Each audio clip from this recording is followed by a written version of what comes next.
distinguished guests, ladies and gentlemen, dear friends.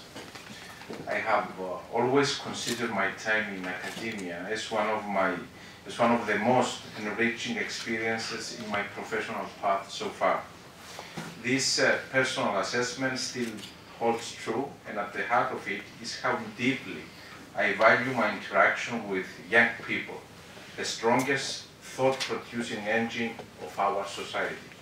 I have learned and gained an incredible amount from my interaction with them, and I seek it at every opportunity in order to broaden and enrich my perspectives. In this light, I would like to express my warmest thanks to the Cyprus Youth DiplomaCY for their exceptional two-year initiative on cultural diplomacy, for organizing tonight's seminar on the initiatives of the Republic of Cyprus and the role of youth in what we call cultural diplomacy, and for the generous invitation extended to me to be included in the seminar as a keynote speaker, to be given the opportunity to engage with such a distinguished, energetic, and eager audience. Preparing for this presentation has offered me an opportunity to reflect retrospectively on what steps we have taken in the field of cultural diplomacy, but also in a forward-looking manner in identifying and explore an untapped potential that the unique and greatly underutilized tool of cultural diplomacy offers. Particularly for Cyprus, an island of incredibly rich history and culture, with a long-standing national problem of occupation and division, we are called to think outside the box and utilize soft power tools such as cultural diplomacy. Prior to starting my thoughts with you, I would also like to take this opportunity to congratulate Cyprus Youth DiplomaCY for their valuable contribution to public dialogue at large, for offering the chance to all its members to find a platform for dialogue on diplomacy, politics and international relations, and linking them to international organizations and EU institutions. Let me assure you that your role in promoting the visions and views of young people in these fields, for giving them the chance to be heard on issues that concern them at the national, but also at the European and international level, are greatly appreciated. The Ministry of Foreign Affairs supports initiatives and organizations such as Cyprus Youth DiplomaCY, and I would like to assure you that my door is always open. I look forward to more events such as tonight's, which play an integral role in facilitating synergies among politics, academia, and think tanks. I'm also looking forward to see an application from members of the Cyprus Youth DiplomaCY. We are going to have new position at the Ministry of Foreign Affairs very soon. They will be announced, and I'm looking forward to have members of the Cyprus Youth DiplomaCY to apply for these positions. I will attempt to tackle the subject at hand by addressing the following questions. What do we mean when we refer to cultural diplomacy, and how has it evolved over time? Where is Cyprus on the map of cultural diplomacy? What initiatives have you taken, and how relevant is this tool in advancing Cyprus' goals? How pertinent and how effective is cultural diplomacy in the 21st century international relations and diplomacy? How do we build on the initiatives that have been taken and encourage hotspots for cultural diplomacy beyond the Ministry of Foreign Affairs, and creating a network of such hotspots with synergies between the private and public sectors? Let us tackle the first question of what we mean when we refer to cultural diplomacy. A widely accepted definition of the term is that identified by the political scientist at Johns Hopkins University, Dr. Milton Cummings, who referred to the exchange of ideas, information, art, and other aspects of culture among nations and their peoples in order to foster mutual understanding. Others have built on this definition by recognizing culture as an important component of public diplomacy and soft power in international relations. At the heart of the cultural diplomacy lies the building up of influence by states, the use and harnessing of various elements of culture, including but not limited to the arts, education, science, sports, technology, customs, language, and the various media by which these elements may be communicated to influence foreign publics, opinion makers, and political leadership. Cultural diplomacy has evolved into an indispensable component of public diplomacy, which, if correctly and skillfully utilized, can have far-reaching effects in promoting national policies, fostering a positive image for a country, including greater cooperation among states and between private and public sectors, but also in conflict prevention and conflict management. It is noteworthy that while the term cultural diplomacy has only recently started to be widely used, evidence of its practice can be seen throughout history and has existed for centuries. Let us only consider that culture began to travel as the earliest relation between states appeared. It traveled with trade, with conquest, and migrations. Diplomats in those times delivered their own culture to foreign lands and brought back the foreign one. This was often done with the help of traditional exchange of gifts, a widely used custom dating back to ancient times, which was aimed at establishing mutual trust and understanding, and which has evolved but still remains a tradition in diplomacy. Cultural diplomacy continued to evolve until the 19th and 20th century, when it became to a large extent institutionalized. Alliance Française was established in 1883 with the aim of teaching and promoting of the French language. Currently, more than 400,000 students learn French in the over 1,000 Alliance locations that exist in 135 countries. In fact, cultural relations as a term was introduced by the French when a first separate cultural office was created in the Foreign Affairs Ministry in the 1920s. This was possibly the beginning of the liaison between culture and politics.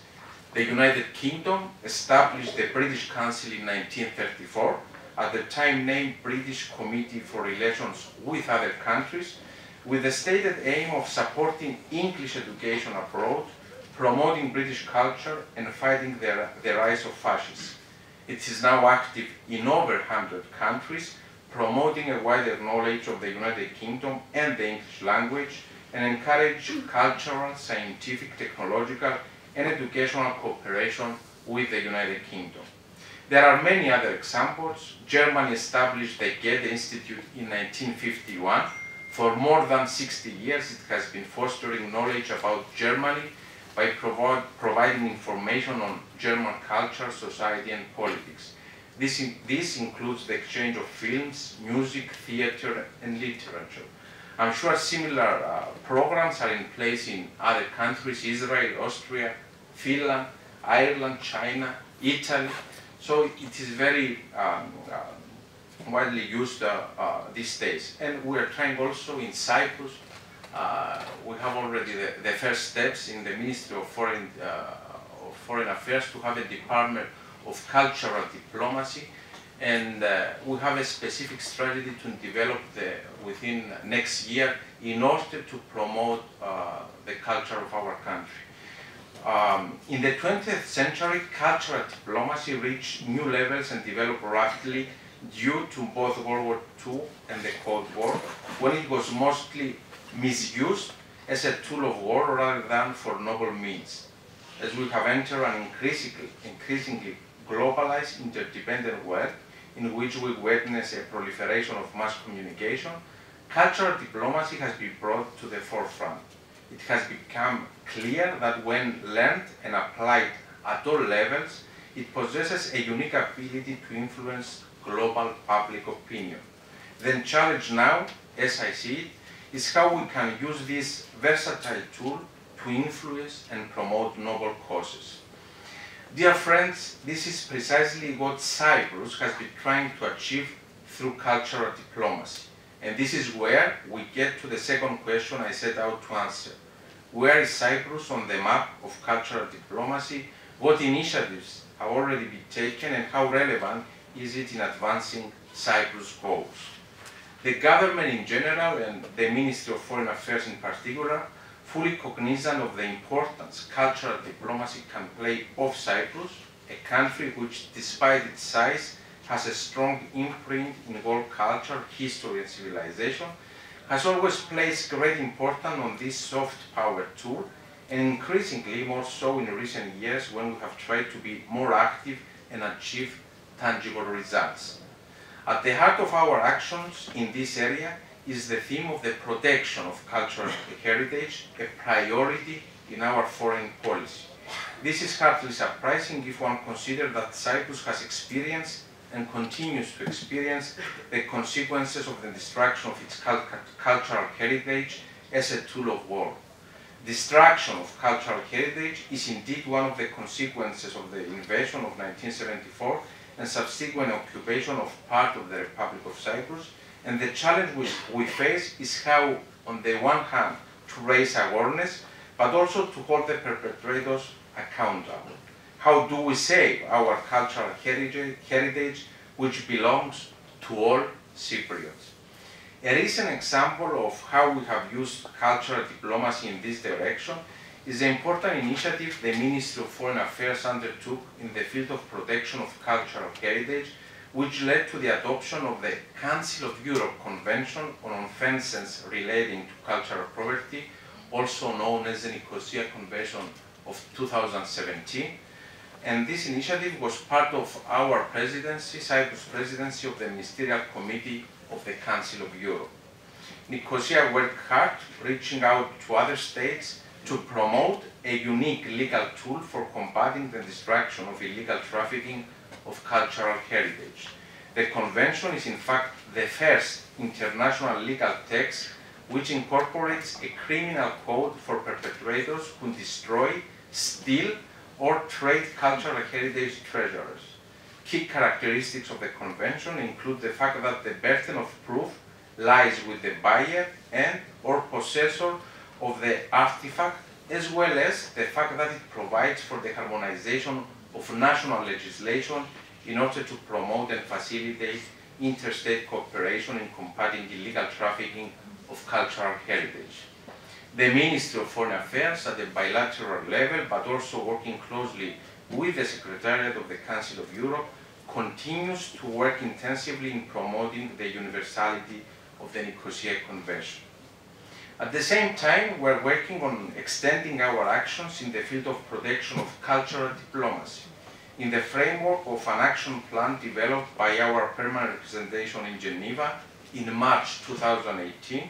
The resolution of the Council of Human Rights of the United Nations on cultural rights and the protection of cultural heritage was adopted by all members. This was a resolution that gathered the support of 74 member states of the organization who co-sponsor it. In terms of substance, the UN Council of Human Rights resolution condemns unequivocally any action of destruction of cultural heritage, whether in the context of an armed conflict or not, and calls for the enhancement of international cooperation with the aim of more effective prevention and combating the destruction of cultural heritage. It also underlines the need to return stolen cultural property to the country of origin and stresses the need for the full restoration of cultural rights, especially for displaced persons. Within the framework of the 37th Summit of the Council of Human Rights of the United Nations earlier this year, our permanent representation to Geneva, together with the permanent representation of Iraq, Ireland, and UNESCO Geneva office, also co-organized a series of seminars and events on the responsibility to protect cultural heritage. With this opportunity, I would also like to refer to the praiseworthy work of the Technical Committee, the Bicommunal Technical Committee on Cultural Heritage in the protection and preservation of cultural heritage on the island, sending a strong message of what can be achieved by working together to a common cause.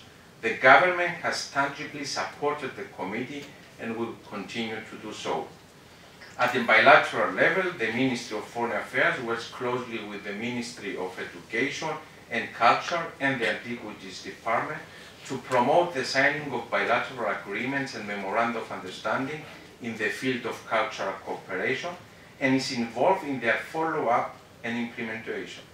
These agreements constitute an important element in deepening our bonds with other countries well beyond, but complementary to the political and economic fields. It adds a dimension that in fact enhances our efforts for closer political and economic ties. At the same time, our diplomatic missions abroad, working closely with Cypriot diaspora and diaspora organizations, organize cultural events with the aim of presenting and promoting Cyprus' rich cultural history and heritage. These events include art exhibitions, concert, folklore, dancing, presentation of books and films by Cypriot creators, and promoting Cypriot cuisine. These aim to familiarize audience in other countries with Cyprus, with its history, its people, its cuisine, with all the pieces that make up the puzzle of the immensely rich cultural heritage of Cyprus. Because once you create this understanding, this familiarity through soft tools, you create a fertile ground for understanding in other areas which would otherwise be more difficult to convey. Cyprus EU membership has offered an invaluable platform from which to exercise cultural diplomacy. Our embassies now belong in the European Union's network of diplomatic missions in third countries, participate in joint events with other EU member states, in cultural events organized by the European Union's mission abroad, such as the EU Open Day, the European Film and Music Festivals. In the context of the current European Year for Cultural Heritage, a number of events have been organized in conjunction with competent government departments, but also with local authorities and bodies, academic institutions, and non-governmental organizations. We are gradually working in incorporating cultural diplomacy across the board in our foreign policy initiative. For example, in the context of the trilateral cooperation mechanism with neighboring countries, Israel, Egypt, Jordan, we have included purposefully in our action plans activities in the area of protection of archaeological sites, combating art trafficking, as well joint cultural initiatives that bring these trilateral mechanisms and their message closer to the citizens of our countries. This creates a bottom-up approach that is necessary for the development of the trilateral mechanism. Dear friends, ladies and gentlemen, I have presented Cyprus' steps on the path of cultural diplomacy, fully aware that there is much more that can and needs to be done. What is absolutely clear to me personally is that, particularly for a country such as Cyprus, cultural diplomacy simply cannot be afterthought. It needs to be institutionalized, and at the same time, it needs to be at the heart of our dialogue and our interaction with academia, with the world of art, with media, think tanks, and NGOs, and with the private sector. The challenge in achieving this and taking advantage of such a versatile tool is making it a long-term effort. This requires long-term strategic vision. I have made it a priority since assuming the duties of Foreign Minister to further build this strategic vision in our ministry and create the appropriate tools to implement it. Cultural diplomacy is an important parameter for this strategic vision, and its success to a large extent lies in developing our ties with all relevant stakeholders. We are committed to move decisively in this direction and count on your support in this effort. In closing, I would like to highlight that we need as many ambassadors as possible, and youth, the future generation of leaders and change makers, has a key role in that. The young generation needs to be at the forefront of the work in cultural diplomacy for many important reasons, but probably you have a role in raising your voice, raising awareness, presenting Cyprus through your unique perspective, creating debates and discussions that filter through to decision makers in Cyprus and abroad.